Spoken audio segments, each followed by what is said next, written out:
Well, we are in beautiful Dubbo as part of the 2023 Racing HQ Kozi Tour. Of course, we're touring New South Wales. We're promoting the fact that the world's richest country race is on at Randwick, of course, on Tab Everest Day. And you can be buying your Kosciuszko tickets at venues across New South Wales or via your Tab app. It was great this morning to chat with not only the CEO here of the Turf Club, but also some local trainers. But one thing I do love, and you'd know this as an audience, I love getting out and promoting country New South Wales and talking to people involved with these particular regional areas, not necessarily just about racing. Matthew Dickerson is the Mayor of Dubbo, a large regional part of New South Wales, and I thought what a wonderful opportunity to talk with you here in a town that's absolutely thriving. Thank you very much for joining us on Racing HQ. Well, happy to be here, Dave, but I'm a bit concerned because I was told that I'd come along and you'd give me some tips that were guaranteed winners. Well, I could take the rates money from Dubbo and throw it on the TAB and we'd be in a great financial position, but this isn't true by the sound of it. No, it's not true. I probably could stop a lot of things. I could stop a train. Don't worry about that. But what I can't stop, though, is how good this club's going, how proud this particular town is of their races and their race club, and the fact that local businesses, too. I always judge a town on its on the way, and it's just my personal opinion, on the way it supports its local sporting teams and race clubs. So if the town's thriving, those businesses will invest in their local teams. And Dubbo, when you look at all the sporting teams and the race club, big business want to be involved. They want to spend their money there, and I think that's a big credit to where the town's headed. I think you're right, but also it's a sign of a strong economy. You can't support clubs, sporting teams, etc., unless you've got businesses that are going well, and that all relies on a strong economy, and the Dubbo economy is very strong at the moment. And look, the Dubbo Turf Club, one of the things that I've been impressed with for many years there is you get some individuals, and it's always the case, you get individuals that have got some sort of optimism, they've got some sort of drive, and they'll do great things with a club, whatever it might be, whatever sport it might be. But we've been very fortunate with Dubbo Turf Club to have some great individuals involved there over, well, as many years as I can remember, actually. How long have you been Mayor of Dubbo? Well, it's an interesting question. Only 2 years this time. I had a little break. I had a Shane Warne break, I call it. Take a bit of time off. And I was Mayor for 6 years before that. So had a bit of time. We had this silly amalgamation that came along, though. So I retired and took some time out there, but then couldn't help myself and got back into the game. Yep, that's right. End of 21, I got back in as Mayor. So effectively, let's say that, you've been involved with the council for nearly over 10, 12, 13? Well, certainly 2004 I was first elected to council, 2011 first elected as Mayor. So I've got a little bit of experience there. So that time then and that change, I mean, obviously we've seen the world change in general with what's around us, technology, etc. But in your time then in Dubbo, what are some of the big changes that you've seen here in a positive way for the town? Well, probably the most exciting part at the moment, Dave, is that we've got this, what I call, new economy. Obviously, over those 20 years there, we've seen a lot happen in the world in terms of climate change, in terms of renewables, and you can just be lucky or unlucky. Some areas used to have various deposits under the ground with mining, and that would be good for those communities because that generates a lot of money. We're very fortunate here that just up the road from us in our local government area, but in an area near Wellington called Badangra, that's part of a renewable energy zone. We're looking at projects there that will generate about $10 billion in the local economy over the next 15 years with all the construction. The area there will probably provide about 40% of the power for the state. So that's been the biggest change over those 20 years because that's all about to happen. That's all about to kick off. And that's been, as you say, a worldwide change, but a change that's really impacted us and impacting us as we go. And what type of energy is it?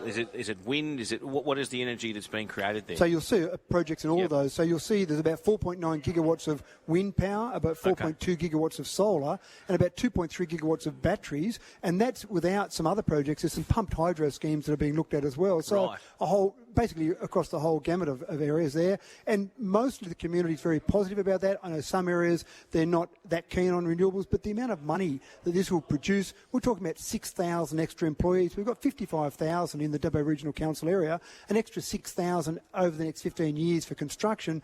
That will transform the economy, not so much of Dubbo, but of Wellington. That will make a huge difference to the economy of Wellington. Yeah, I think it's just general fear of change. It's just, I think, normal human normal human behaviour. And it's like when you meet people and they live in a house for a particular period of time, and they maybe need to move for some particular reason. There's always that, oh look, we won't sell, we won't move.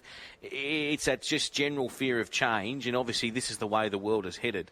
Yeah. But I think that money aspect is a big thing, and for towns like Dubbo and Wellington, and other parts of regional Australia that are going to have that support and that spotlight on them, I think it is a very, very big plus, because this is easily something that, we always talk about the city. It seems like when it gets to the Blue Mountains or the Great Dividing Range, no matter where you are in the country, the bush sometimes gets forgotten, but this is an opportunity where it's not forgotten. Yeah, and thank you to you for coming out around these bush areas as well. But if I can quote Jack Gibson, he used to always say that if you're standing still, you're going backwards fast. He was a great innovator in rugby league, obviously, but it's the same with whatever you're talking about, whether it's about you taking a radio station on the road with the technology you can use to do that now, or whether it's about renewables. It's all about making sure you're always looking forward. And from a council perspective, we've got to be doing that as well, looking forward. What's the next thing? How can we have our community ready for the next thing, rather than trying to say we'll stand still? You've got to be innovating and looking forward. And one byproduct of COVID, of another regional mayor, Des Kennedy, who I've spoken to regularly at Mudgee in that western region, he said, and I loved his quote, he said, people from Sydney, they knew two places. They knew where their local Westfield was, and they knew where Mascot was, because they'd all get on the plane and they'd fly over us and they'd go overseas on their holiday.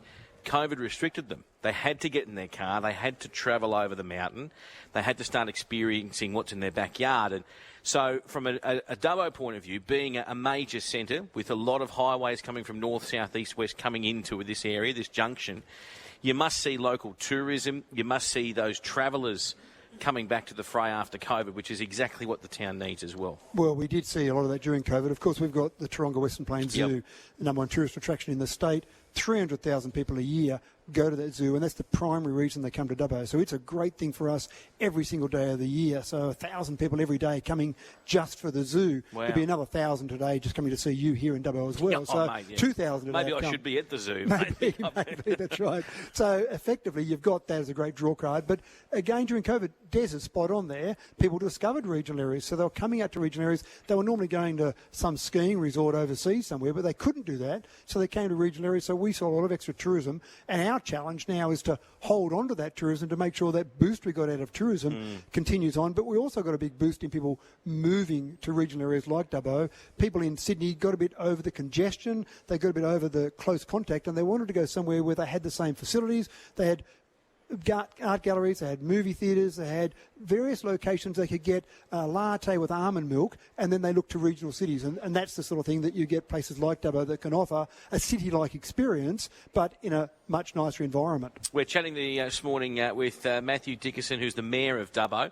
All right, we talk about the positives, right? Let's talk about not the negatives, but what are things that you'd like to see here in Dubbo, and some changes you'd like to see for regional New South Wales moving forward? What are the big things, the big moments? Look, one of the really big things is probably some ignorance in the Sydney market, and I'm not saying that to be in any way negative about Sydney people. If you don't know something you don't know, it doesn't mean you're stupid, it just means you don't know it. I think one of the big issues is you talk about the Great Dividing Range there. People in Sydney, people in metropolitan areas don't always realise what is out here. Now, you're out here sitting on one of the main streets of Dubbo. We've got bitumen down the main street. People in Sydney don't always know that. We've got power, we've got telephones. We've got these wonderful city-like experiences where people don't always think you can do that. They often think that regional areas are dirt or clods of dirt out in a paddock, for example. They are surprised sometimes that we've got all these modern facilities. And they always think people are farmers. People meet me, oh, you're from Dubbo, how much land have you got? And I say, well, I'm up to 2,000 square metres now. And they you can see them thinking, 2,000 square metres, what do you grow on that? Well, my IQ is looking pretty good on that 2,000 square metres.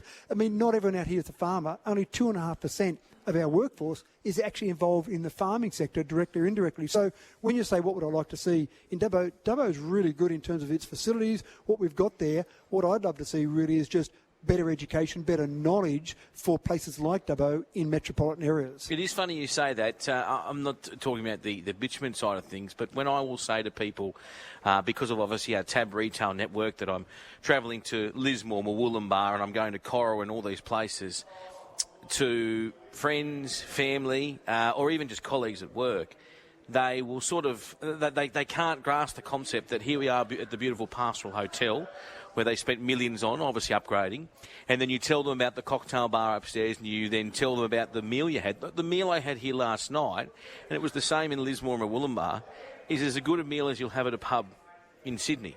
And I can tell you, price-wise, it's much less than what I'm paying in Sydney.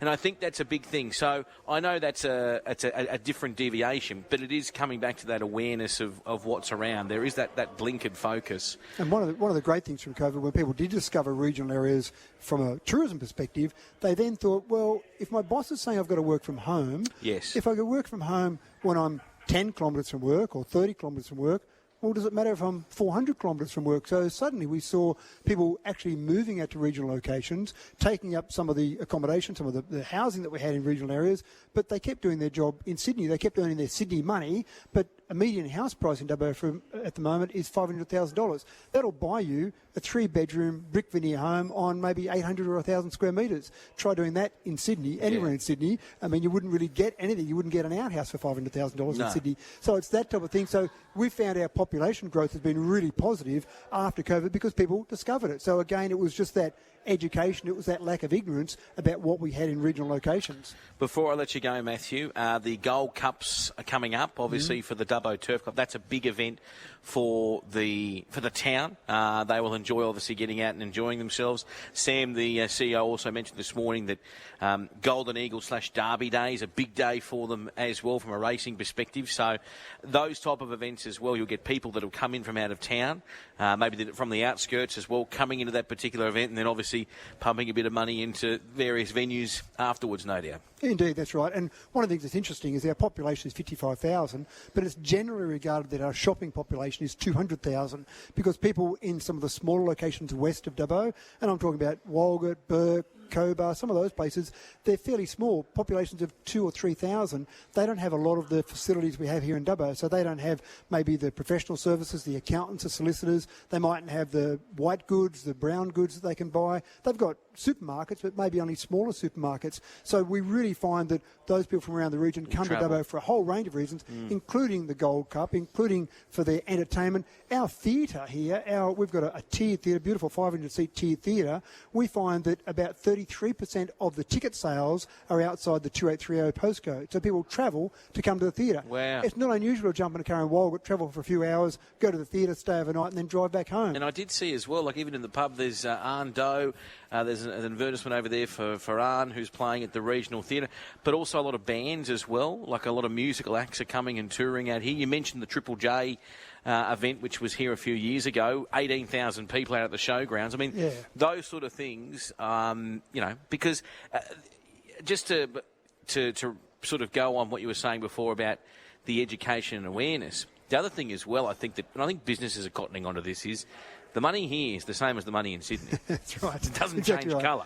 People have got it out here, and if you provide something, they'll come and spend it. They will, and you can actually, you probably have to be a better business person in a regional area because word will spread about whether you're good or bad. But for some of those government employees, for example, I've often talked to various ministers in Sydney about this. Those government employees working at 52 Martin Place, they sit in front of a computer and a telephone all day. They could be working in places like Dubbo and earning the same money, but obviously cheaper cost of living.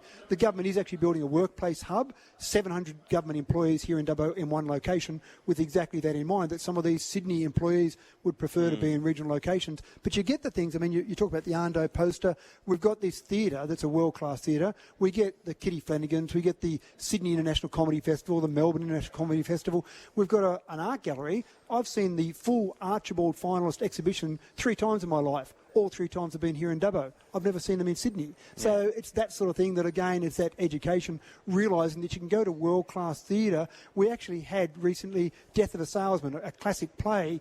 Hugo Weaving came along to that play here in Dubbo because he knew it was on and knew it was going to be in a world-class theatre. He wanted to come along and see it in a great theatre. So you get that sort of talent. Tony Childs is coming up here shortly. So you do get a lot of entertainment, things that you mightn't necessarily get to in Sydney. You get an opportunity to get to those in Dubbo. I appreciate you coming down, mate. You should be very proud of what is happening in this town and this area, and it's exciting to see how it's going to all transpire.